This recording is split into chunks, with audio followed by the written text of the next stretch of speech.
Okay, now we're going to see Morphy in the endgame. Unlike many of the other players in this video, Morphy wasn't really known for his endgame. Probably because he didn't reach his endgames too much. You saw how he crushed Paulson. He did that to a lot of people. But when Morphy did make it to the endgame, he was good. I think he was clearly, as good or better than anyone else in his time. So he did have some nice endgames. And over here, we see him playing a player not many people know about, Otho Michalis. I hope I'm pronouncing that right. Even though he wasn't well known, the Chess Metrics site, which rates past players, had him as number 17 in the world at one point, which is really incredible because in this game, Morphy started out without a rook on a1. So Morphy's just like, I'm so good, I don't need my rook on a1, and I'll still beat you.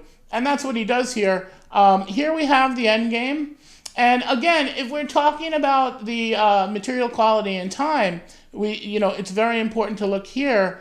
Black is up material, is up a whole pawn in an endgame, which is often, very strong. Two rooks are worth 10 points, a queen only 9. So black has the material advantage.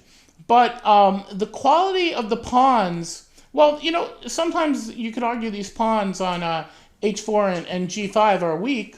If black can kind of stop them and target them, which he can do in some variations. But on the other hand, because they're close to queening, they could potentially be very strong. Whereas black's pawns, none of them are very far advanced. So again, that has some advantage because you might be able to protect them more. That's part of quality. Obviously the piece is in constant danger. It's not going to be a quality piece, but they're not a threat, obviously.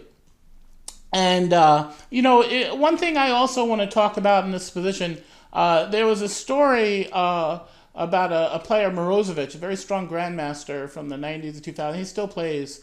And when he was a junior, his chess teacher said, in the end game, what is the most important thing you should do first? Or what should you look at first when judging an end game? And what the teacher was looking for was someone to say king activity. Because the king's in the end game, that's when you bring your king out. In the middle game and opening, it's too dangerous. The king becomes a powerful piece in the end game. So that would be kind of the standard textbook answer.